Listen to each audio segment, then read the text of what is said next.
आज का इंसान अशांत इसलिए नहीं है कि उसके पास कुछ नहीं है, बल्कि इसलिए है क्योंकि उसके पास बहुत ज्यादा है।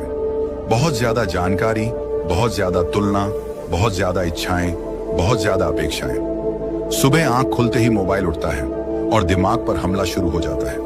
किसी की लग्जरी लाइफ दिखती है, किसी की ट्रैवल फोटो, किसी की सफलता, किसी का पैसा, किसी का शरीर, किसी का स्टेटस। बिना जाने हम खुद को दूसरों से तौलने लगते हैं। यही तुलना धीरे धीरे आत्मसम्मान को खा जाती है। मनोवैज्ञानिक इसे कंपैरिजन ट्रैप कहते हैं। हार्वर्ड यूनिवर्सिटी की एक रिसर्च कहती है कि सोशल मीडिया पर लगातार दूसरों की जिंदगी देखने से इंसान में डिप्रेशन और एंजाइटी का स्तर कई गुना बढ़ जाता है। लेकिन इंसान फिर भी स्क्रॉल करता रहता है क्योंकि दिमाग को छोटी छोटी डोपामिन हिट मिलती रहती है। बाहर से मजा, अंदर से खालीपन। पैसों की दौड़ भी एक बड़ा कारण है। जरूरतें कब लालच बन गईं, हमें पता ही नहीं चला। पहले रोटी चाहिए थी, फिर स्वाद चाहिए, फिर स्टेटस चाहिए, फिर दिखावा चाहिए। गौतम बुद्ध ने बहुत पहले ही कह दिया था कि इच्छाओं की कोई आखिरी सीमा नहीं होती। जितना पूरा करोगे उतना नया जन्म लेगा। जैसे आग में घी डालो, आग और भड़कती है। आज इंसान वही कर रहा है। और फिर रिश्तों की टूटन। पहले लोग समय देते थे, अब लोग सिर्फ ऑनलाइन रहते हैं। दिल से बातचीत कम हो गई है, स्क्रीन से बातचीत ज्यादा हो गई है। इसलिए अकेलापन बढ़ रहा है और यही अकेलापन मन को अंदर से खोखला कर देता है। अब सवाल यह है कि मन अशांत होता कैसे है। मनोविज्ञान कहता है कि हमारा दिमाग खतरे को बहुत जल्दी पकड़ता है। इसे सर्वाइवल मोड या स्ट्रेस रिस्पॉन्स कहा जाता है। जब भी हमें कोई खतरा, दबाव या डर महसूस होता है, दिमाग तुरंत अलर्ट मोड में चला जाता है। हार्ट बीट तेज हो जाती है, सांस तेज हो जाती है, शरीर लड़ने या भागने के लिए तैयार हो जाता है। समस्या तब शुरू होती है जब ये मोड लगातार ऑन रहता है। आज का इंसान शेर से नहीं भाग रहा, लेकिन ईएमआई, रिश्तों की परेशानी, भविष्य का डर, समाज का दबाव, ये सब दिमाग को रोज खतरे का सिग्नल देते रहते हैं। नतीजा, अंदर लगातार तनाव, ऊपर से नकारात्मक सोच। दिमाग का नेचर है कि वह बुरी बातों को जल्दी पकड़ता है। इसे वैज्ञानिक नेगेटिविटी बायस कहते हैं। एक इंसान आपकी तारीफ करे और दूसरा एक इंसान आपकी आलोचना करे, आप पूरी रात उसी आलोचना के बारे में सोचते रहेंगे। यही सोच धीरे धीरे आदत बन जाती है। बीते हुए दुख बार बार याद आते हैं और भविष्य का डर बार बार सताता है। गौतम बुद्ध ने इसे बहुत सरल शब्दों में समझाया था। इंसान या तो बीते कल में जीता है या आने वाले कल में, और आज के पल को खो देता है। और जो आज के पल को खो देता है वही शांति खो देता है। अब आते हैं बुद्ध के ज्ञान पर। बुद्ध कहते थे कि दुख का कारण बाहर की दुनिया नहीं, हमारी पकड़ है, हमारी चिपकन है। हम चीजों को, लोगों को, परिस्थितियों को स्थायी मान लेते हैं, जबकि सच ये है कि सब कुछ बदलता है। शरीर बदलेगा, रिश्ते बदलेंगे, पैसा आएगा जाएगा, हालात बदलेंगे। जब हम बदलती चीजों को स्थायी मानकर पकड़ लेते हैं, तब दर्द पैदा होता है। बुद्ध इसे अटैचमेंट कहते थे, और इसी अटैचमेंट से गुस्सा जन्म लेता है, ईर्ष्या जन्म लेती है, डर जन्म लेता है। एक बार किसी ने बुद्ध से पूछा, शांति कैसे मिले? बुद्ध ने जमीन पर एक रेखा खींची और कहा, इस रेखा को छोटा करो। उस आदमी ने रेखा को मिटाने की कोशिश की। बुद्ध मुस्कुराए और उसके पास एक बड़ी रेखा खींच दी। बोले, अब पहली रेखा अपने आप छोटी लग रही है। बुद्ध का मतलब साफ था, शांति पाने के लिए संघर्ष मत बढ़ाओ, समझ बढ़ाओ, दृष्टिकोण बदलो, मन को ट्रेन करो। आधुनिक विज्ञान भी यही कहता है। न्यूरोसाइंस बताता है कि हमारा दिमाग प्लास्टिक जैसा है, जिसे न्यूरोप्लास्टिसिटी कहते हैं। मतलब आप जैसे सोचते हैं वैसे ही आपके दिमाग के रास्ते बनते जाते हैं। अगर आप रोज शिकायत करते हैं, नकारात्मक सोचते हैं, तो दिमाग उसी दिशा में मजबूत हो जाता है। और अगर आप शांति, कृतज्ञता, जागरूकता का अभ्यास करते हैं, तो दिमाग नए शांत रास्ते बना लेता है।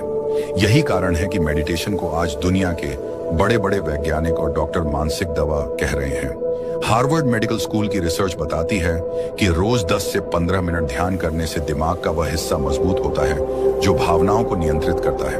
बुद्ध का ध्यान कोई जादू नहीं था, वो बस जागरूकता सिखाते थे।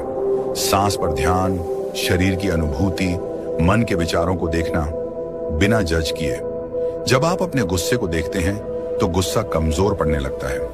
जब आप अपने डर को देखते हैं तो डर छोटा होने लगता है, क्योंकि ज्यादातर दर्द इसलिए होता है क्योंकि हम भागते हैं, दबाते हैं, छुपाते हैं। बुद्ध कहते थे, जो महसूस हो रहा है उसे देखो, स्वीकार करो, लड़ो मत। लड़ाई ही थकान है।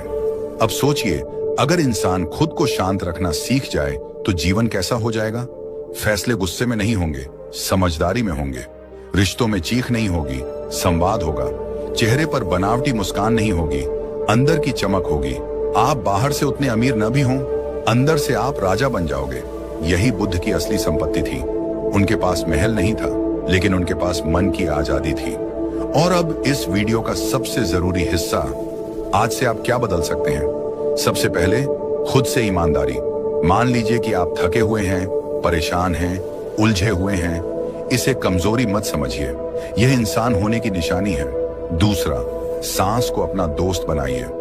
जब भी बेचैनी हो, बस गहरी सांस लीजिए, धीरे छोड़िए। यह छोटा सा काम दिमाग को सिग्नल देता है कि खतरा खत्म हुआ। तीसरा, हर दिन कुछ पल मोबाइल से दूर खुद के साथ बिताइए। खामोशी में बैठिए। शुरुआत में अजीब लगेगा, क्योंकि आप अपने ही शोर के आदी हो चुके हैं, लेकिन धीरे धीरे वही खामोशी आपकी ताकत बन जाएगी। बुद्ध कहते थे, 1000 लड़ाइयां जीतने से बेहतर है खुद पर जीत हासिल करना, क्योंकि जिसने अपने मन को जीत लिया, दुनिया की कोई ताकत उसे हरा नहीं सकती।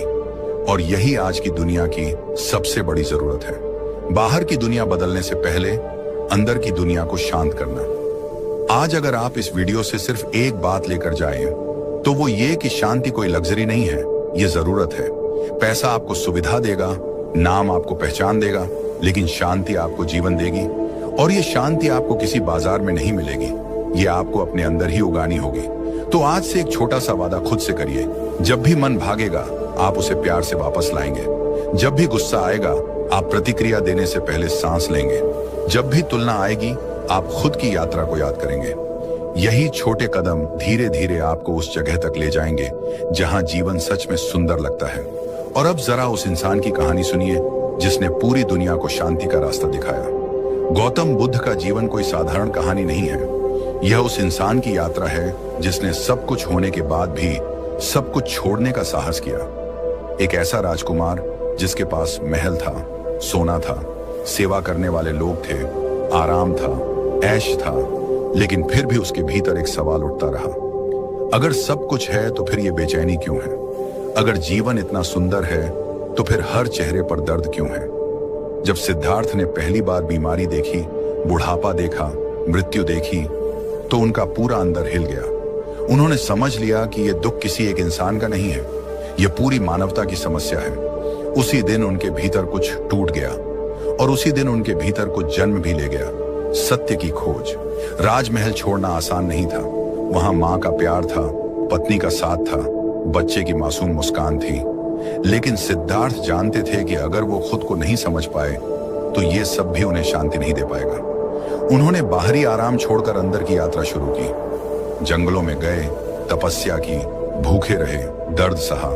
लेकिन एक दिन उन्हें एहसास हुआ कि शरीर को कष्ट देना भी समाधान नहीं है। समाधान है जागरूकता, समाधान है संतुलन, समाधान है खुद को देखना।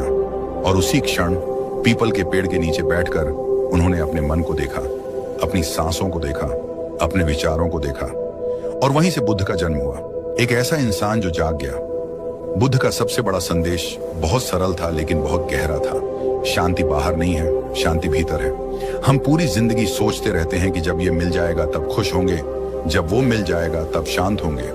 बड़ा घर, बड़ा पैसा, बड़ा नाम, बड़ा पद। लेकिन हर बड़ा मिलने के बाद भी मन छोटा ही रह जाता है, क्योंकि समस्या चीजों में नहीं है, समस्या हमारी इच्छाओं में है।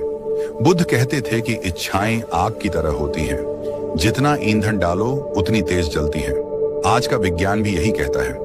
न्यूरोसाइंस बताता है कि जब भी हमें कोई नई चीज मिलती है, दिमाग थोड़ी देर के लिए खुशी का केमिकल छोड़ता है, लेकिन कुछ समय बाद वही स्तर फिर नीचे आ जाता है। इसे हिडोनिक एडेप्टेशन कहते हैं।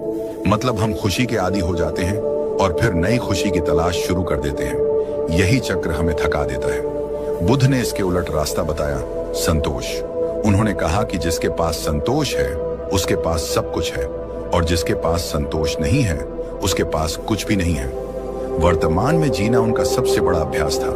ना बीते कल का बोझ, ना आने वाले कल का डर। सिर्फ ये पल, यही सांस, यही जीवन।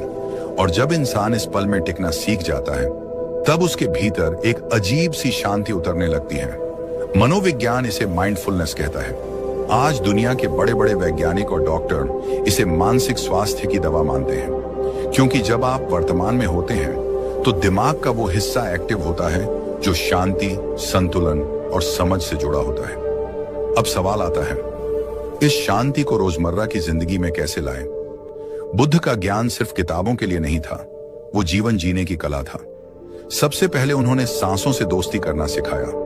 सांस हमेशा आपके साथ रहती है, आप उसे कंट्रोल नहीं करते, फिर भी वो आपको जिंदा रखती है। जब आप गुस्से में होते हैं, सांस तेज हो जाती है। जब डर में होते हैं, सांस उखड़ जाती है। अगर आप बस अपनी सांस को देखना शुरू कर दें, धीरे धीरे अंदर बाहर आते जाते हुए, तो दिमाग को संदेश मिलता है कि अब खतरा नहीं है। यही कारण है कि वैज्ञानिक कहते हैं कि धीमी गहरी सांसें नर्वस सिस्टम को शांत करती हैं। यह कोई आध्यात्मिक बात नहीं, यह शुद्ध विज्ञान है। यही बुद्ध हजारों साल पहले सिखा गए। दूसरा बड़ा नियम है सोच पर नियंत्रण। नहीं, विचारों को रोकना नहीं है, उन्हें देखना है। बुद्ध कहते थे कि तुम अपने विचार नहीं हो, तुम विचारों को देखने वाले हो। जब नकारात्मक विचार आए, खुद से लड़ो मत, बस उन्हें पहचानो। ये डर है, ये गुस्सा है, ये तुलना है, और फिर धीरे से ध्यान किसी और दिशा में ले जाओ। मनोविज्ञान इसे कॉग्निटिव रिफ्रेमिंग कहता है, मतलब सोच का फ्रेम बदलना। अगर दिमाग कहे मैं बेकार हूं, तो आप कहो मैं सीख रहा हूं। अगर दिमाग कहे सब मेरे खिलाफ है, तो आप कहो ये मुझे मजबूत बना रहा है। धीरे धीरे दिमाग नई आदत बना लेता है। तीसरा नियम है अपेक्षाएं कम करना। जितनी ज्यादा अपेक्षाएं, उतना ज्यादा दुख। हम लोगों से चाहते हैं कि वो हमारे अनुसार चले, हालात से चाहते हैं कि वो हमारे हिसाब से बदलें, और जब ऐसा नहीं होता तो हम टूट जाते हैं। बुद्ध कहते थे, जो है उसे स्वीकार करना सीखो। इसका मतलब हार मानना नहीं है, इसका मतलब है वर्तमान की सच्चाई को समझना। जब आप वास्तविकता से लड़ना छोड़ देते हैं, तब आपकी आधी पीड़ा वहीं खत्म हो जाती है। आज के मनोवैज्ञानिक इसे इमोशनल एक्सेप्टेंस कहते हैं। जो लोग हालात को स्वीकार करना सीख जाते हैं, वे मानसिक रूप से ज्यादा मजबूत होते हैं। चौथा नियम है अकेलेपन से डरना बंद करो। आज इंसान हर पल किसी के साथ रहना चाहता है, क्योंकि उसे खुद के साथ रहना मुश्किल लगता है। खामोशी उसे डराती है, लेकिन बुद्ध कहते थे कि खामोशी में ही असली मुलाकात होती है, खुद से। जब आप अकेले बैठते हैं, बिना मोबाइल, बिना शोर, बिना भाग दौड़, तब आपके अंदर की आवाज सुनाई देती है। शुरुआत में वो आवाज दर्द की होगी, अधूरी इच्छाओं की होगी, पुराने घावों की होगी, लेकिन अगर आप भागे नहीं, अगर आप बैठे रहे, तो धीरे धीरे वही खामोशी आपकी दवा बन जाएगी। मनोविज्ञान भी कहता है कि अकेले समय बिताने से सेल्फ अवेयरनेस बढ़ती है और इमोशनल हीलिंग होती है। और पांचवा नियम, सबसे सुंदर नियम, कृतज्ञता। जो है उसके लिए धन्यवाद, जो नहीं है उसके लिए रोना बंद। बुद्ध कहते थे कि जो इंसान रोज धन्यवाद कहना सीख लेता है, उसका मन अपने आप हल्का होने लगता है। आज के वैज्ञानिक भी कहते हैं कि रोज कृतज्ञता का अभ्यास करने से दिमाग में खुशी से जुड़े केमिकल बढ़ते हैं। छोटी चीजें, सुबह की रोशनी, एक कप चाय, किसी का मुस्कुरा देना, आपकी सांसें, आपका शरीर, जब आप इन्हें देखना शुरू करते हैं तो जीवन अपने आप सुंदर लगने लगता है। और अब जरा सोचिए, अगर इंसान सांसों से दोस्ती कर ले, सोच को समझदारी से संभाल ले, अपेक्षाएं कम कर दे, अकेलेपन को अपनाने लगे और कृतज्ञता सीख ले, तो क्या उसके जीवन में शांति नहीं आएगी? क्या उसके रिश्ते नहीं सुधरेंगे? क्या उसका आत्मविश्वास नहीं बढ़ेगा? यही बुद्ध का रास्ता था। कोई चमत्कार नहीं, कोई जादू नहीं, सिर्फ जागरूक जीवन। बुद्ध कहते थे, बाहर अंधेरा है तो दीपक जलाओ, लेकिन असली दीपक भीतर जलाना सीखो, क्योंकि जब भीतर रोशनी होती है, तब बाहर का अंधेरा डराता नहीं है, और यही असली आजादी है। और अब जरा अपनी आंखें बंद करके उन लोगों को याद कीजिए जो रोज आपके आसपास चलते फिरते हैं। वो इंसान जो सुबह ऑफिस के लिए निकलता है, चेहरे पर मजबूरी की मुस्कान लगाए, अंदर से टूटा हुआ। उसकी सुबह अलार्म से नहीं, चिंता से शुरू होती है। बस ट्रेन, ट्रैफिक में खड़ा वो इंसान बाहर से सामान्य लगता है, लेकिन उसके दिमाग में हजार सवाल चलते रहते हैं। नौकरी रहेगी या जाएगी, बॉस क्या कहेगा, टारगेट पूरे होंगे या नहीं, घर का खर्च कैसे चलेगा। रात को बिस्तर पर लेटकर भी उसकी आंखें बंद नहीं होती, क्योंकि दिमाग अभी भी ऑफिस में ही फंसा रहता है। यही वो इंसान है जिसे बुद्ध के शब्दों में भविष्य का कैदी कहा जा सकता है, जो अभी के पल में है ही नहीं। मनोविज्ञान इसे क्रॉनिक स्ट्रेस लूप कहता है, जहां दिमाग बार बार एक ही डर को दोहराता है। लेकिन जब ऐसा इंसान सांस पर ध्यान देना शुरू करता है, जब वह अपने विचारों को देखने लगता है, जब वह यह समझने लगता है कि हर समस्या उसकी पहचान नहीं है, तब धीरे धीरे उसके भीतर बदलाव आता है। वही इंसान जो पहले छोटी बात पर चिढ़ जाता था, अब ठहर कर प्रतिक्रिया देना सीखता है। वही इंसान जो हर समय बेचैन रहता था, अब कुछ पलों की शांति चुरा लेता है। यही छोटी जीतें बड़ी क्रांति बनती हैं। अब उस इंसान को देखिए जो रिश्तों से टूट चुका है, जिसने किसी को दिल से चाहा, भरोसा किया, सपने देखे, और फिर अचानक सब बिखर गया। धोखा, तकरार, अलगाव, ये सब दिल पर ऐसे वार करते हैं जैसे किसी ने अंदर से कुछ छीन लिया हो। वो इंसान हर वक्त उसी दर्द को दोहराता रहता है। पुरानी बातें, पुराने मैसेज, पुराने पल बार बार दिमाग में चलते रहते हैं। बुद्ध कहते थे कि दुख दो बार होता है, एक बार घटना से, दूसरी बार याद से, और दूसरी बार वाला दुख सबसे खतरनाक होता है क्योंकि वह रोजमर्रा है। मनोविज्ञान भी कहता है कि जो इंसान पुराने घावों में फंसा रहता है, वह अपने वर्तमान को जड़ बना लेता है। लेकिन जब वही इंसान ये सीख लेता है कि दर्द को महसूस करना है, उसमें डूबना नहीं है, जब वह स्वीकार करना सीखता है कि हर रिश्ता स्थायी नहीं होता, जब वह खुद को दोष देना बंद करता है, तब उसके अंदर एक नई ताकत जन्म लेती है। वो फिर से सांस लेना सीखता है, फिर से मुस्कुराना सीखता है। यही बुद्ध का मार्ग है, पीड़ा से भागना नहीं, पीड़ा को समझकर उससे मुक्त होना। अब तीसरी कहानी एक साधारण इंसान की। न बहुत पैसा, न बड़ा नाम, न सोशल मीडिया की चमक, लेकिन चेहरे पर अजीब सी शांति। जब आप उससे बात करते हैं तो आपको लगता है जैसे आप किसी तेज बहती नदी के किनारे बैठ गए हों। मन अपने आप शांत होने लगता है। ऐसा इंसान कैसे बनता है? ये कोई जन्म से मिला वरदान नहीं है, ये रोज की साधना है, ये रोज की जागरूकता है। वो इंसान सुबह उठकर कुछ पल खामोशी में बैठता है। वो अपनी सांसों को महसूस करता है। वो दिन की शुरुआत शिकायत से नहीं, कृतज्ञता से करता है। वो हर चीज को कंट्रोल करने की कोशिश नहीं करता, और यही कारण है कि उसके जीवन में उतार चढ़ाव होने के बावजूद अंदर एक स्थिरता बनी रहती है। मनोवैज्ञानिक इसे इमोशनल स्टेबिलिटी कहते हैं। बाहर तूफान हो, अंदर संतुलन बना रहे।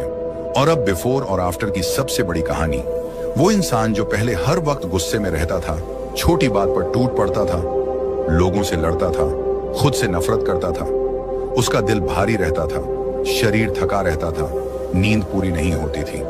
फिर एक दिन उसने खुद से सवाल किया, क्या मैं पूरी जिंदगी ऐसे ही जीऊंगा? उसी दिन उसने बदलाव की शुरुआत की। उसने सुबह कुछ मिनट खुद के लिए निकालना शुरू किया। उसने गुस्से में जवाब देने से पहले सांस लेना सीखा। उसने दूसरों को बदलने से पहले खुद को समझना शुरू किया। महीनों बाद जब वही इंसान आईने में खुद को देखता है, तो उसे कोई और ही इंसान दिखाई देता है।